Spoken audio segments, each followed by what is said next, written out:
Kamusta mga paps? Welcome ulit sa Papi Vlog.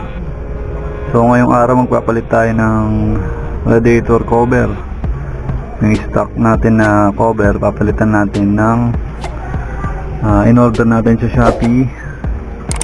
Ito, radiator cover, combination ng black and gold. So may iba't ibang kulay din siya na variation. Meron din silver, may red, may gold.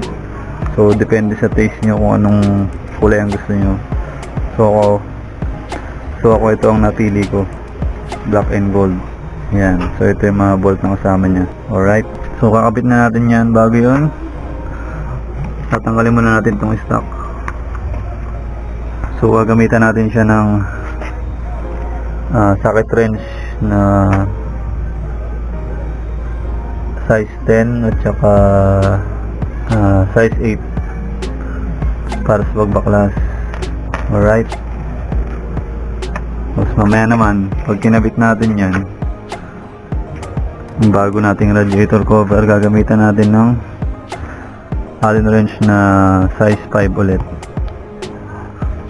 Alright, let's go. Galin na natin.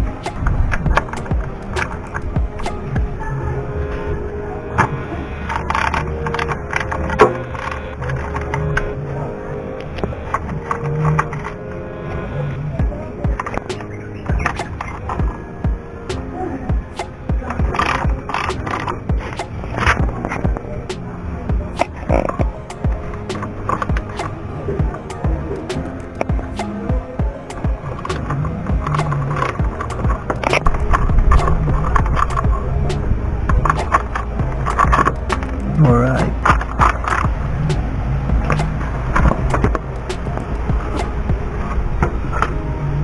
Taran!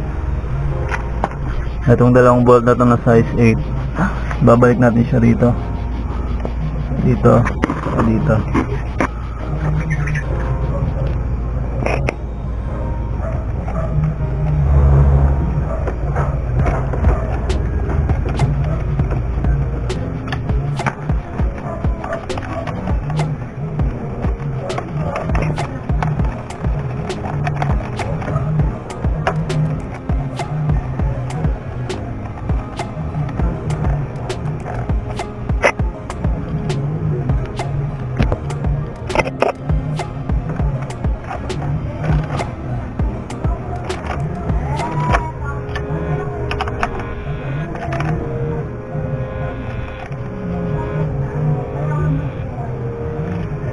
Alright, katamtamang higpit lang.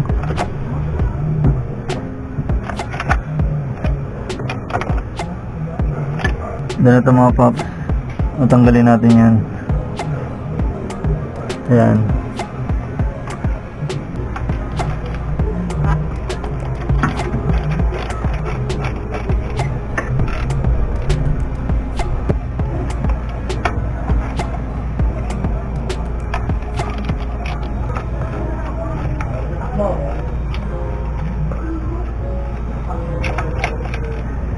Yan mga paps, natanggal na natin.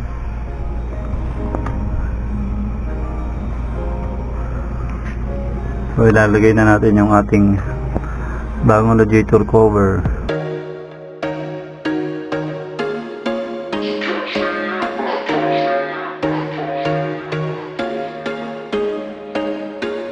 There was once a day that I would pray for you. I'd go and misbehave just so you'd notice too. Sneaking looks up and down from across the room. Damn, what a hell of a view. I feel good, you look great, I like you, I can't wait. A first time, a first date, you're so fine, I'm so late. You sip wine, I drink straight, don't waste time to my place. I feel my heart erase, so catch me if I fall.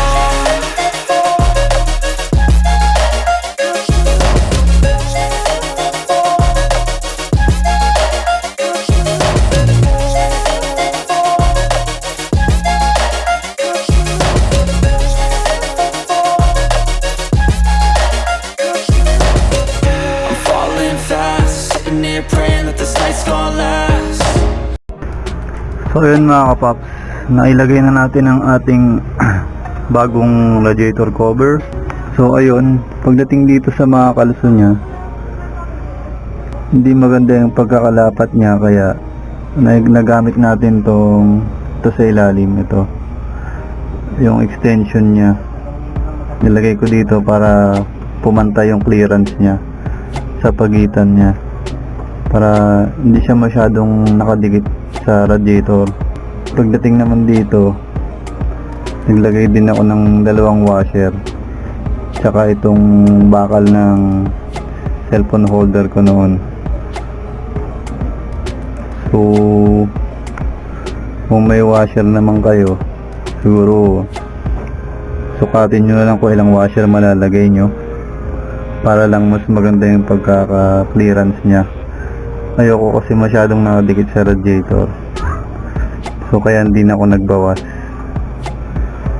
So ipinantay ko na lang siya ng ganyan, nagdagdag ako dito tsaka dito, yan, para ganyan yung clearance nya. Alright, tapos pagdating dito naman, luluwagan nyo lang ng konti pag gusto nyo na ganito umiikot siya. Alright,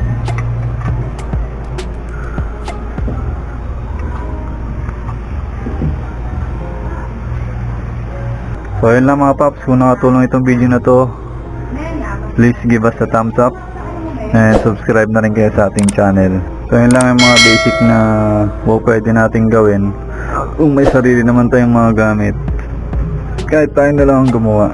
So easy lang naman, masundan lang natin yung mga step by step. Kung minsan gagawa natin ng konting remedyo. Alright, so yun lang mga paps, maraming salamat sa panonood. Hanggang sa susunod natin ulit na video. Alright, thank you.